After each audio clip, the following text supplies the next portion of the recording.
बिस्मिल्लाहिर्रहमानिर्रहीम। अस्सलाम वालेकुम viewers, welcome to my channel. आज हम बनाने जा रहे हैं बेसन का पराठा, तो वीडियो को एंड तक ज़रूर देखिएगा। अगर रेसिपी अच्छी लगे तो चैनल को सब्सक्राइब कीजिएगा, बेल आइकन के बटन को प्रेस कीजिएगा और वीडियो को लाइक कीजिएगा। चलिए जी, अब हम चलते हैं अपनी रेसिपी की तरफ। ये देखिए, बेसन का पराठा बनाने के लिए सबसे पहले मैंने बेसन ले लिया है। इस कप से मेजर करके 3 कप, ठीक है। अब इसके अंदर मैं जो गेहूं का आटा होता है, जो हम आम रोटी बनाते हैं सिंपल आटा, उसका 1.5 कप ऐड करूंगी इसके अंदर। मतलब कि हमने जो 3 कप लिया उसका आधा 1.5 कप हो जाएगा। अब हम इसके अंदर ऐड करेंगे प्याज। मैंने 3 प्याज लेके, बहुत छोटे प्याज थे मेरे पास, 3 प्याज लेके उसी में मैंने 4 हरी मिर्चें डाल के इसको चॉप कर लिया है अच्छे तरीके से। और अब हम इसके अंदर डालेंगे कुछ मसाले। 1/2 टेबल स्पून कुटी लाल मिर्च, 1 टेबल स्पून सूखा धनिया भरकर, 1/2 टेबल स्पून काला नमक, 1/2 टेबल स्पून पिसी लाल मिर्च, 1 टेबल स्पून सफ़ेद ज़ीरा भरकर। ये ना कुटा है ना पिसा है, सिंपल सफ़ेद ज़ीरा है। 1 टेबल स्पून भरकर chicken powder, 1/2 table spoon chaat masala, 1/2 table spoon हल्दी जो इसमें बहुत अच्छा कलर देगी, 1/4 हिस्सा चम्मच का या 2 चुटकी मीठी सोडा। ये देखिए, ये मैंने पुदीना ले लिया है, तकरीबन 1 टेबल स्पून के करीब होगा। मैंने हाथों पे इसको मैश करके इस तरीके से इसमें डाल दिया है खुशबू के लिए। और ये हमने हरा धनिया अपनी मर्ज़ी से आप जितना चाहे इसके अंदर ऐड कर दें। अब हम करेंगे इसको अच्छे तरीके से मिक्स, ठीक है। अब हम इसके अंदर डालेंगे 1 अंडा। फ़िलहाल हम 1 अंडा डाल रहे हैं, अगर हमें नीड हुई तो हम दूसरा अंडा भी इसके अंदर ऐड करेंगे। इसको इसके साथ अच्छी तरह मिक्स करेंगे।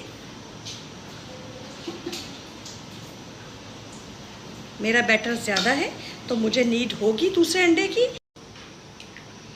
देखिए, 2 अंडे हमने इसमें ऐड कर दिए। अब मैं पानी की मदद से इसका अच्छा सा एक बैटर बना लूँगी। ये देखिए, ये मैं घोल बना रही हूँ। अभी देखिए, बहुत गाढ़ा है, हमें इसे थोड़ा पतला करना है।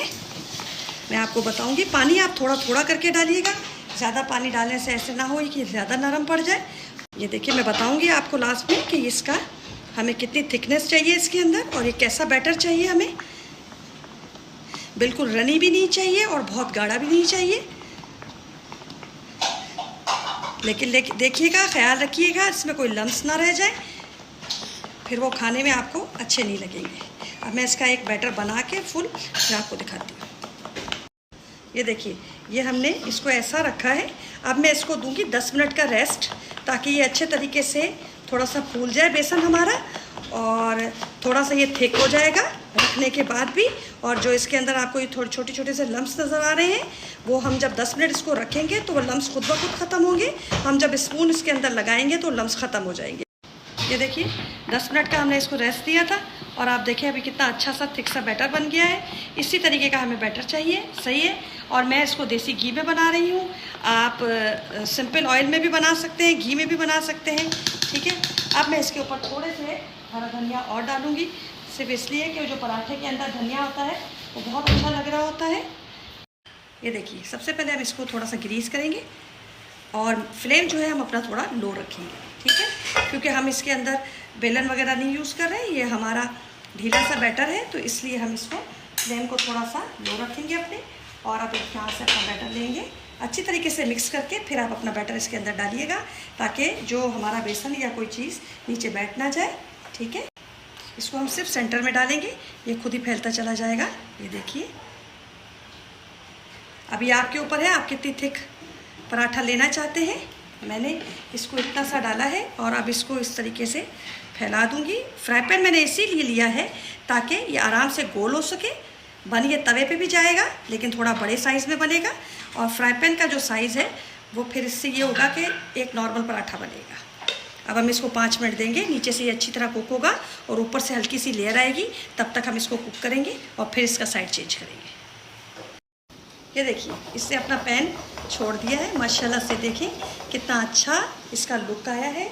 अब आपने इसको आराम से यहाँ से ऐसे और इसको दूसरे साइड से ऐसे दोनों तरफ से यूँ पकड़ना है और इस तरीके से इसको हल्का सा पहले थोड़ा सा इसके ऊपर हम ऑयल लगाएंगे इस तरीके से, ताकि ये नीचे से चिपके ना, और इसको आराम के साथ हम इसको फ्लिप कर देंगे। देखिए माशाल्लाह कितना अच्छा इसको कलर आया है।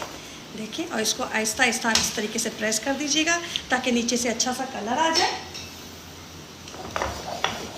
अब हम फ्लेम अपना थोड़ा सा तेज़ कर देंगे ताकि अब ये जल्दी से कुक हो जाए। ऑयल आपके ऊपर है, आप इसके अंदर कितना ऑयल लगाना चाहते हैं। मैं चूँकि इसको पराठे का दे रही हूँ बिल्कुल लुक, तो मेरे बच्चे हैं और वो इसको ऑयल यूज़ करेंगे, इसलिए मैं इस पर ऑयल लगा रही हूँ। आपकी मर्ज़ी है, आप इसको ऑयल थोड़ा भी लगा सकते हैं, ज़्यादा भी लगा सकते हैं। ठीक है, अब 2 मिनट हम नीचे के पराठे को देंगे और फिर हम इसको फ्लिप करेंगे। ये देखिए, ये देखिए माशाल्लाह, देखिए कलर कितना अच्छा आया है इस पराठे का। ये देखिए, अब बस दोनों साइड से हम इसी तरीके से कुक करेंगे। ये देखिए, मैंने तवा रख लिया, पहले पैन में इस तरीके से मैं बना रही हूँ। ठीक है, और जब ये बिल्कुल सेट हो जाता है तो मैं तवे पे रख लेती हूँ साथ में, ताकि मेरे दोनों काम जल्दी जल्दी हो जाए। ये देखिए माशाल्लाह कितना प्यारा इसका लुक आ रहा है, आप देख रहे हैं। इस तरफ ये भी रेडी हो रहा है।